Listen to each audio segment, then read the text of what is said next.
Presiden Prabowo Subianto meluncurkan Badan Pengelola Investasi Daya Anagata Nusantara atau yang dikenal dengan BPI Danantara.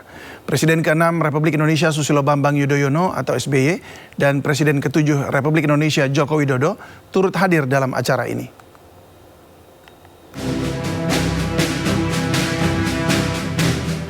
Presiden ke-6 RI Susilo Bambang Yudhoyono atau SBY dan Presiden ke-7 RI Joko Widodo menghadiri peluncuran Badan Pengelola Investasi Daya Anagata Nusantara BPI Danantara di Istana Kepresidenan, Jakarta Pusat. Keduanya menuju lokasi peluncuran Danantara dengan menggunakan mobil golf bersama Presiden Prabowo Subianto.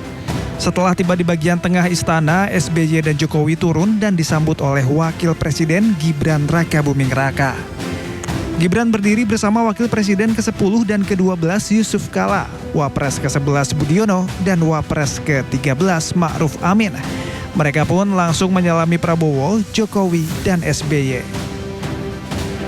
Selain para mantan presiden dan wakil presiden Indonesia, peluncuran Danantara juga dihadiri para menteri Kabinet Merah Putih dan juga utusan negara sahabat. Peluncuran Danantara menandakan era baru dalam pengelolaan investasi negara.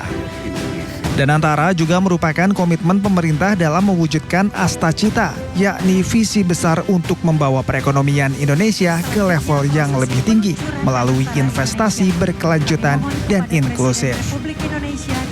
Danantara Indonesia adalah solusi strategis dan efisien dalam mengoptimalkan badan usaha milik negara.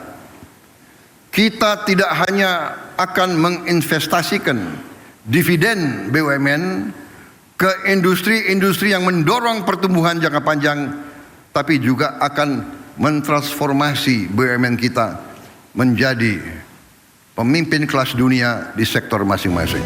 Badan Pengelola Investasi Daya Anagata Nusantara. Momen peluncuran Danantara merupakan momen penting bagi Presiden Prabowo. Danantara diharapkan bisa menarik investasi asing dan domestik. Tim Liputan, iNews melaporkan. Dalam peluncuran Danantara, Presiden Prabowo Subianto mengatakan dana hasil efisiensi anggaran sebesar lebih dari 300 triliun rupiah atau setara dengan 20 miliar dolar akan dialokasikan pada proyek nasional. Anggaran tersebut disimpan dalam bentuk tabungan negara.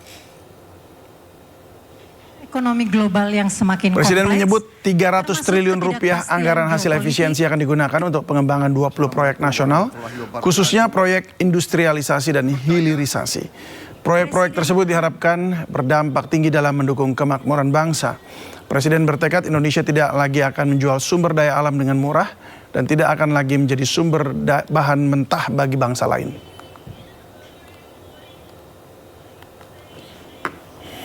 Kini dana tersebut akan dialokasikan untuk dikelola oleh Danantara Indonesia, diinvestasikan dalam 20 atau lebih proyek-proyek nasional sebagai bagian dari industrialisasi kita dan hilirisasi kita.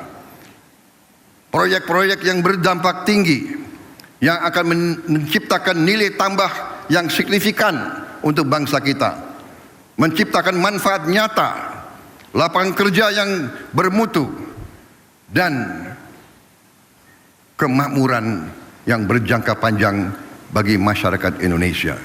Kita tidak mau lagi menjual sumber alam kita murah. Kita tidak mau jadi sumber raw material bagi bangsa lain.